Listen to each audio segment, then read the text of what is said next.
Friedrich Nietzsche nació en Reucken, Sajonia, en 1844. Su filosofía fue una afirmación inmanente de la vida, aun en lo más pequeño e insignificante. Un decirle sí a todo, incluso aquello que nos destruye. Nietzsche ha tenido una influencia enorme en la filosofía alemana y francesa del siglo XX. Ha cerrado la historia de la metafísica europea y ha anunciado el destino de los próximos siglos, la difícil tarea de la superación del nihilismo. ¿Qué tal, amigas, amigos? Bienvenidos a este espacio de historia de la filosofía. Hay algunos filósofos que han sido profesores de filosofía, aunque la mayoría de los grandes filósofos no lo fueron de modo ordinario, pero ha habido grandes filósofos profesores, como desde Santo Tomás de Aquino a Hegel, y en fin, y en nuestra época pues probablemente la mayoría de los filósofos son de un modo o de otro profesores. Pero ha habido un tipo de pensador que no ha sido un filósofo académico, que no tiene una obra docente, que se ha dedicado a escribir obras que no son fáciles de leer desde el punto de vista filosófico, que quizás son más fáciles a veces comprender como literarias, como expresiones literarias, etc. Entre ellos, uno de esos pensadores destacados que la academia ha tardado en reconocer como filósofo es Friedrich Nietzsche. Nietzsche se dedicó en primer lugar a la filología. Él estudió filología y fue un joven destacado, discípulo de algunos de los filólogos más importantes de su época, pero cada vez más fue tendiendo a hacer una forma de pensamiento personal que a partir de Grecia, a partir del mundo antiguo, recuperase una serie de expresiones de un ser humano que venciese las cadenas del cristianismo, de la religión, del humanismo positivista del siglo XIX, etc. Nietzsche es un discípulo, por decirlo de algún modo, un seguidor de la obra de Schopenhauer. De Schopenhauer toma esa imagen del cosmos como una voluntad que lucha por desear, por extenderse, que arrolla todo a su paso y que no surge de una razón organizadora, sino más bien de un impulso ciego.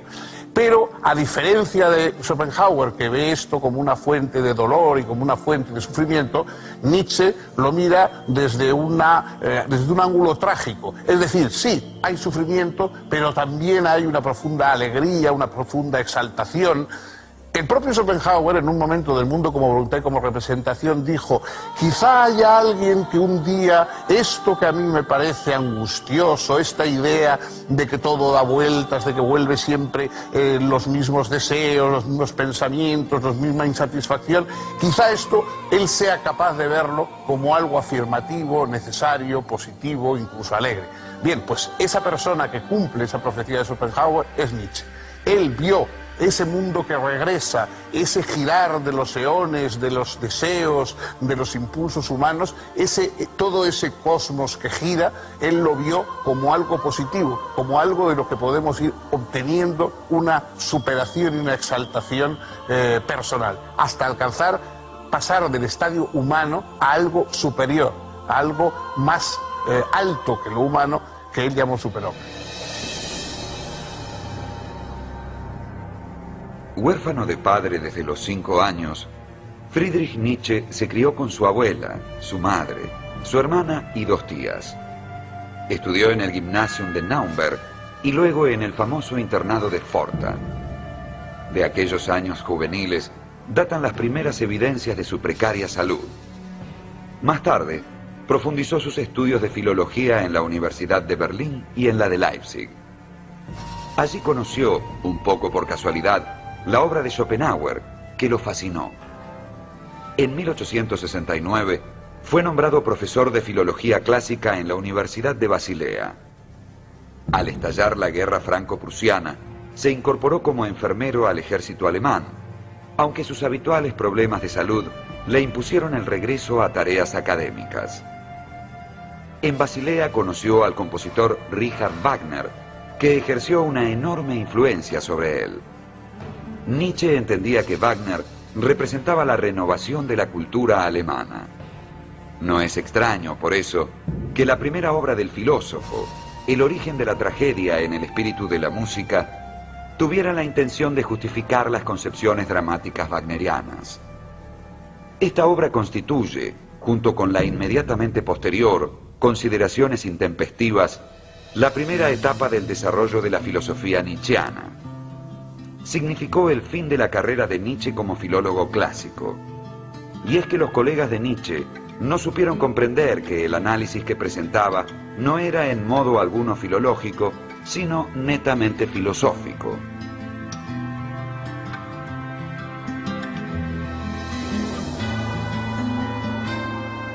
En El origen de la tragedia, Nietzsche presenta la tensión entre un principio apolíneo, que rige las formas, la apariencia, la claridad, y un principio dionisíaco, que expresa el verdadero fondo de la realidad, la exaltación de las pasiones, la embriaguez, la vida misma.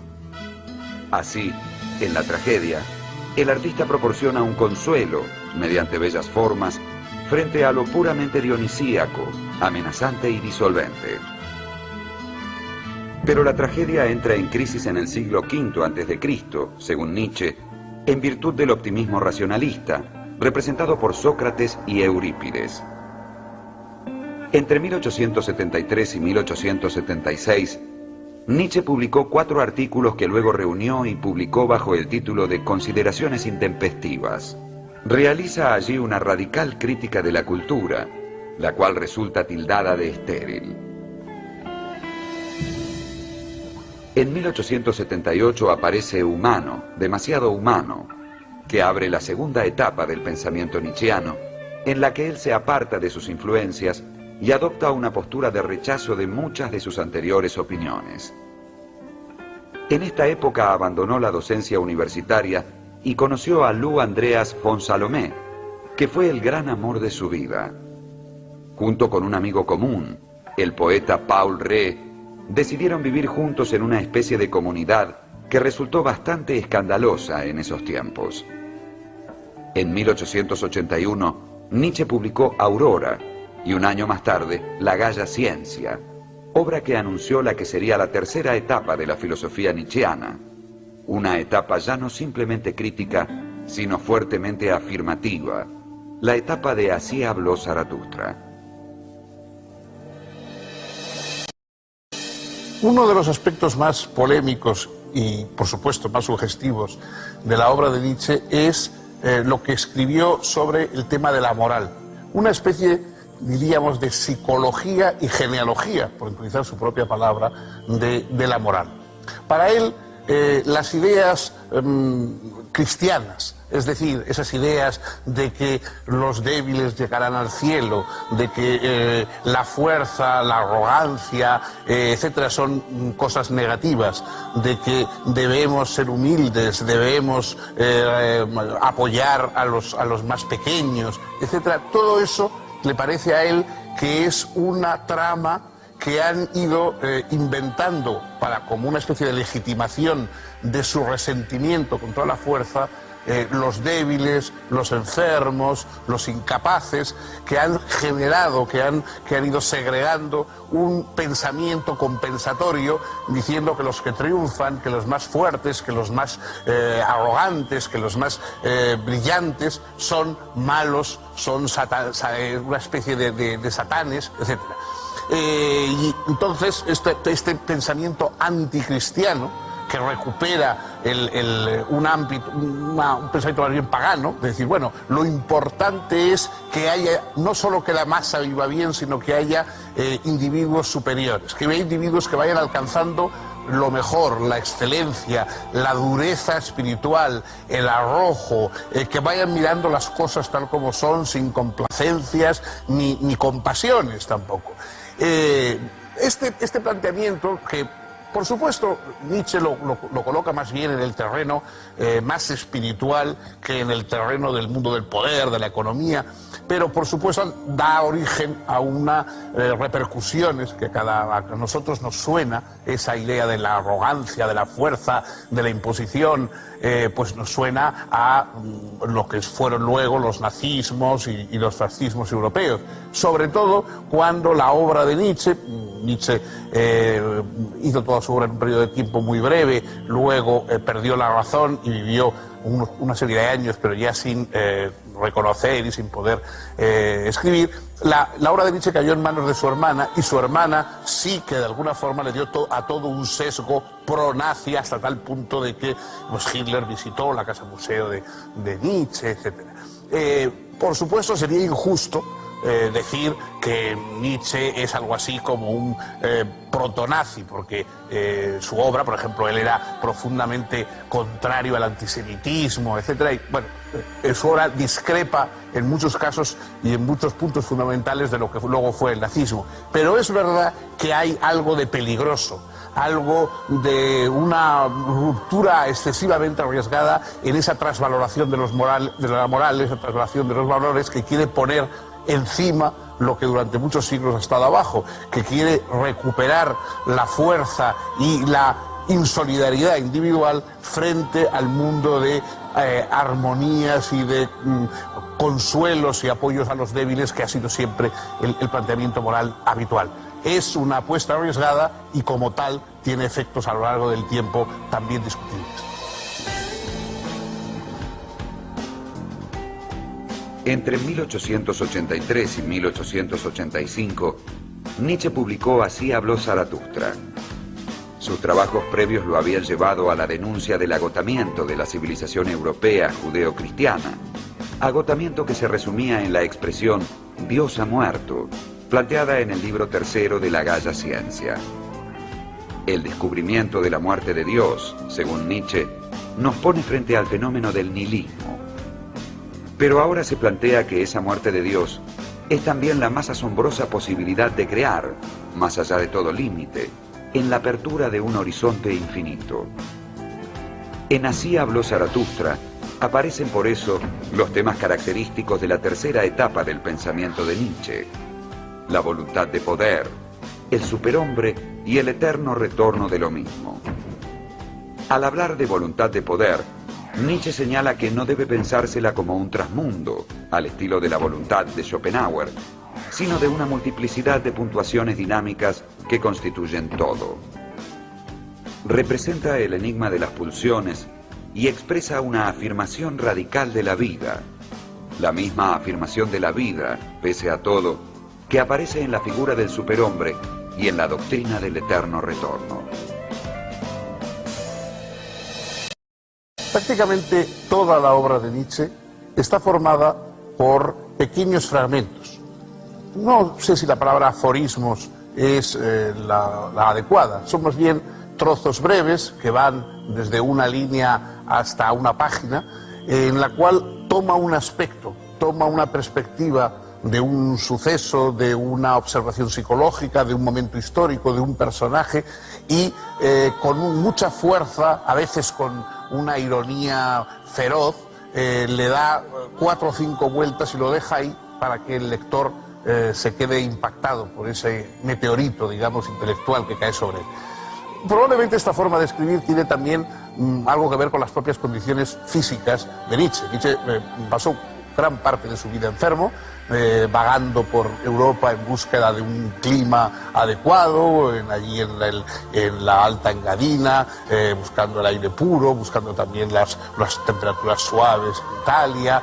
Y él tenía muy mal la vista, aparte de otros problemas físicos, y entonces escribir durante mucho tiempo le causaba tremendos dolores de cabeza. Por lo tanto, quizá los aforismos sean la medida de lo que él podía realizar de un solo golpe, ¿no? Un trabajo de horas más continuado hubiera sido imposible fisiológicamente, digamos, para él. En uno de esos aforismos, de los más conocidos, esa especie de fragmento, digamos, se titula Dios se ha muerto, y entonces cuenta que hay una especie de ermitaño que va con un candil paseando entre los hombres y diciendo Dios se ha muerto, nadie se da cuenta que Dios ha muerto, nadie le da importancia.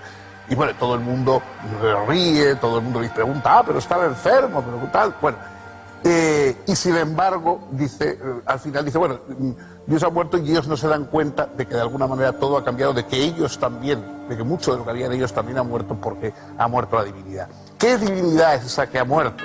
Esa frase de Dios ha muerto que no se convierte en tan tópica, digamos, en nuestra modernidad. Ha muerto el Dios del sentido global del universo, el Dios de una verdad única, el Dios que daba de alguna manera, que sostenía y justificaba la tranquilidad intelectual de los seres humanos. La ciencia, el conocimiento, todo se basaba, aunque no fueran las personas religiosas, pero todas las basaban en una especie de gran idea de sentido, de verdad, de coherencia, que era lo que se llamaba la divinidad. Entonces dice, eso ha acabado, eso ha muerto. Estamos a las puertas de un siglo XX que él, de alguna manera, previó. Eso se ha hundido y ahora cada ser humano va a tener que sostener por sí mismo el sentido del mundo, el sentido del discurso. Ya no vamos a poder enchufarnos, digamos, a algún gran sentido cósmico, sino que vamos a tener que sostenerlo por nosotros mismos. De ahí la importancia de alcanzar esa especie de madurez superior intelectual que él llamó, con palabra equívoca, superhombre. La cuarta etapa del pensamiento de Nietzsche vuelve al planteo crítico. Comprende más allá del bien y del mal, la genealogía de la moral, el anticristo, el crepúsculo de los ídolos, el caso Wagner y su autobiografía Ese Homo. En 1889 Nietzsche sufrió un colapso, aparentemente debido a una sífilis, y debió ser internado con daño cerebral irreversible y parálisis general progresiva. Luego fue llevado a casa de su madre, donde fue cuidado por ella y por su hermana Elizabeth hasta su muerte en 1900.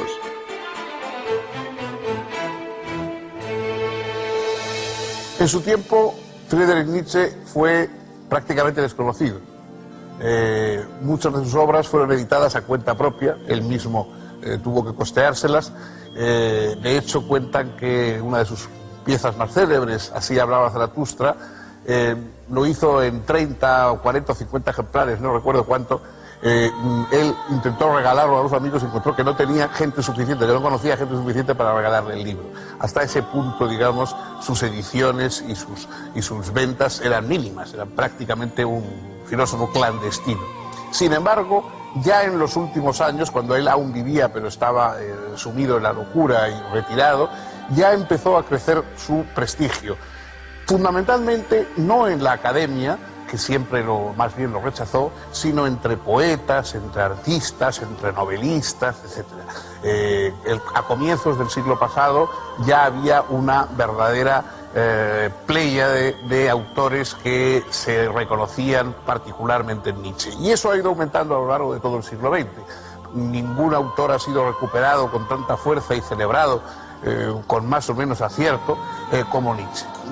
Sobre todo su propia doctrina de la verdad, esa doctrina que de alguna manera acaba con la verdad con mayúscula y dice que no, en el mundo no hay hechos en el sentido veritativo del término, sino interpretaciones, que por lo tanto la verdad es algo que viene desde la perspectiva que cada cual utiliza y que es nuestro ángulo de perspectiva y nuestra capacidad de sostener nuestras ideas lo que va a convertir en verdad una perspectiva u otra. Bueno, esa teoría perspectivista de la verdad, exagerada yo creo y llevada, digamos, a unas consecuencias a mí me parece que inadmisibles, es el legado de Nietzsche a la posmodernidad. Toda la posmodernidad surge de ese planteamiento nietzscheano.